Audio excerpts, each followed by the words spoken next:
ఆడ మేడిగడ్డను ఎండబెట్టిండు, నీళ్ళు ఇస్తలేరు రేవంత్ రెడ్డి. ఇయ్యాడు. ఎందుకు ఇయ్యాడు? ఎందుకంటే ఆయన బాస్ కిందున్నాడు చంద్రబాబు నాయుడు.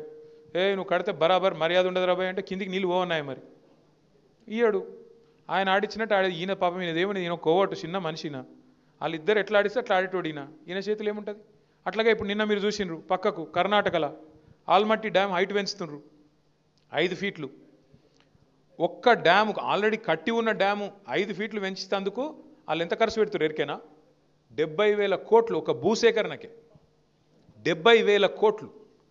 అదే కేసీఆర్ గారు 40 లక్షల ఎకరాలకు నీళ్ళు ఇచ్చే ప్రాజెక్టు దాని మీద 93,000 కోట్లు ఖర్చు పెడితే తిన్నాడు 1,00,000 కోట్లు తిన్నాడు వేసుకపోయింది ఇంట్లోకి. మనం ఎప్పుడైనా ఆలోచించినామా కనీసం? అరే 93,000 కోట్లు ఖర్చు అయిన ప్రాజెక్టులో 1,00,000 కోట్లు ఎవడెట్లా తింటాడు?